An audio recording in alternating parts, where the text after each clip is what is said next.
very interesting. You see the trending. In 2008, gas was $3.44. Now follow the prices and follow the consumption. You can see when it was its highest at $3.88, it kind of consumption was lower than it was in 13, when it was a little bit less per gallon.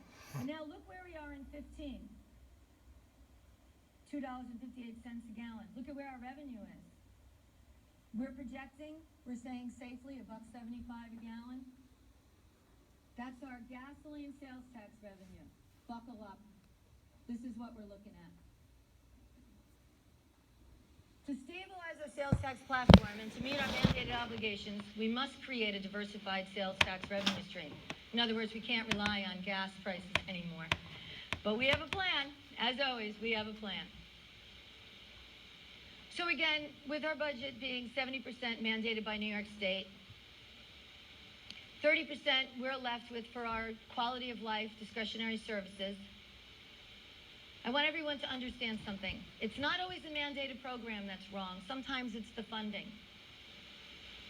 It's very easy for Albany to decide that we must provide a service when they don't have to provide the funding. Some mandates are enacted with a fair split of the cost, only to find the reimbursement rate is reduced without our input or choice. But the best is when they do it and they tell you after you've already funded your budget, you've already developed your budget and funded your programs. So here are some of our mandates in New York State and Putnam County that we deal with. Child welfare, $1.1 million. It's a good program. Our MTA subsidies, $1.5 million. Joe, Neil, that's a good program. We're probably the only two that'll agree to that. HAVA, the Help America Vote Act, $1.8 million. Now, this is a federal mandate. And since it was passed by the United States Congress in 2002, the cost for elections has increased significantly. And let me just note, we have three primaries in this county this year. In 2006, the Putnam County Board of Elections' entire budget was a little lower than $850,000. 10 years later, in 2016, the budget is $1.8 million. But what we're not taking into account was the new building we had to buy to put in the new machines and the new paper ballots of $1.2 million. That's a mandate from the federal government. Probation. Here's a good example. $2.1 million. In 1990, New York State was paying for about half of the probation department. Now watch the trends. Watch the bar graph. In 2015, guess what? We're now paying 90% of the probation department. State pays 10%, or $200,000 on a $2 million total budget. Community college. Now that's a mandate, but that's not a county mandate. That's a town mandate. But you know what? We're partners, and we believe in working together. So we take that mandate, county government, and we put that into our budget. Because really, it's all about the taxpayers. It's the same guy's pocket, same lady's wallet. So community college, $3.1 million. But by the way, we were never supposed to have that. The towns weren't supposed to have that. The state was supposed to have that. Early intervention in pre-K. Good program. Excellent program. Very important program to have. $4.2 million. But you know what? We have some ideas about that. We have a plan about that. Medicaid, we've talked about this before. Just under $10 million for 6,000 residents in this county. $10 million for Medicaid. 6,000 residents. If you do that math. And then pensions. As I said earlier, there's a collision course. We have lower birth rates and we have higher life expectancies. And it's really unsustainable unless somebody does the right math. But we're doing our part in Putnam County, and next year we're going to propose that we wipe out that pension debt as we did in the budget, so that we're even and we can secure all of our county employees' pensions. Our highways and facilities, $12.3 million. That's our roads and bridges. Our sheriff and our jail. We're the safest county in New York State, by the way. $15.5 million to get there. And a lot of hard work. Social services and mental health, $24.1 million. We sink into 17 programs to help our residents, to make sure that everyone who is in need or distress gets what they need. New York State Association of Counties and my colleague in Albany County, Dan McCoy, has led the fight in funding for indigent defense services. It costs this county $1.1 million. That's a mandate. Now, this is a program we believe in, but this is a program that the state was originally supposed to pay for. Now, there's an act, a lead piece of legislation, Harrell Herring, Senator Murphy, Senator Serino. We need you to get Putnam County engaged in the Harrell Herring settlement. We need to expand that settlement, and we need New York State to pick up their $1.1 million.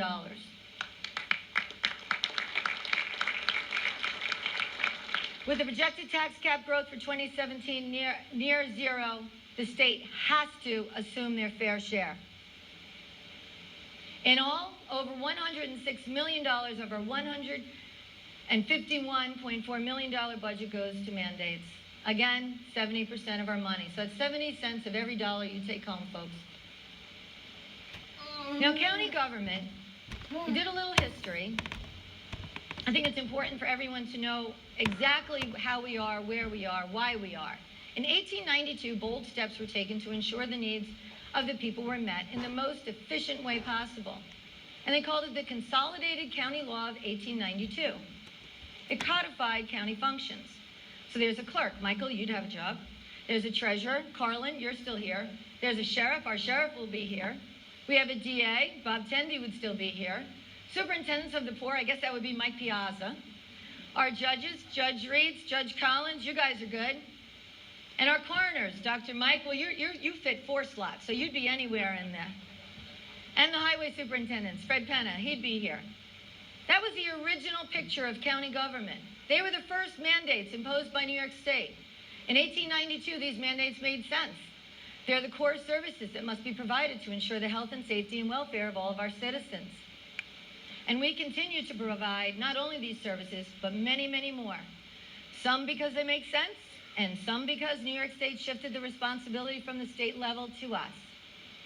Whether they're mandated or discretionary quality of life, our dedicated county employees will continue to provide our residents with the quality services they deserve while being fiscally responsible. We have additional county government social responsibilities within that $44.7 million that we spend towards discretionary quality of life services. We have our Sheriff's Department, Road Patrol, Public Safety. We support our seniors with our Office for Senior Resources. We support our veterans with our Veteran Service Agency. And we supplement our volunteer first responders by providing advanced life support.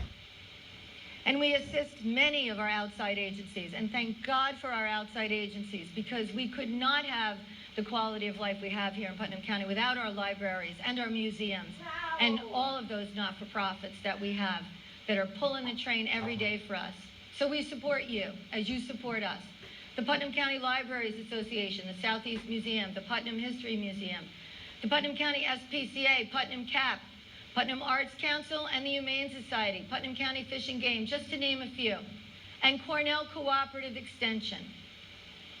And speaking of Cornell Cooperative Extension, congratulations to Margie Nichols-Keith, Executive Director, for 40 years of dedicated public service, serving the people of Putnam County through Cornell Cooperative. Carmel girl, right, Mark?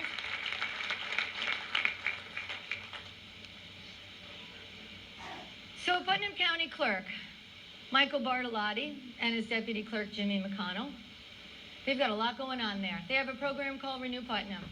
When you renew your local DMV, 12.7 of all your revenue stays in Putnam County. Now you guys can help us keep our revenue, your revenue here in Putnam County by mailing your DMV transactions to our local Brewster DMV office. And tonight again, Senator Murphy, aren't you glad you came? We're asking our state representatives to push for an increase in this retention amount. I hope you're taking notes there, Senator. For more information, you can just visit our website. But the Putnam County Clerk, they're not only doing that, they're talking about efficiencies. Mike Bartolotti started county government as an intern. He's one of our first interns. So he gets it, he knows. He's been scanning files, saving office space, and making information accessible, easier accessible, by putting them on CDs. He's been doing that in the probation department and in the health department. And Mike and Jimmy, thank you, and to your team, kudos to you. This is the wave of the future for records management. And Mike, we're going to put in a little plug for you here today. If you're planning on traveling outside the United States, Mike is offering a special Passport Day again. It'll be held on April the 23rd at 40 Glenida Avenue on Saturday from 9 a.m. to 1 p.m. So if you're traveling out of the country and you need a passport, go see Mike and his team. And if you're traveling out of the country, by the way, and you don't know, there's a virus called Zika. And Dr. Mike Neshawat is going to tell us a little bit about Zika.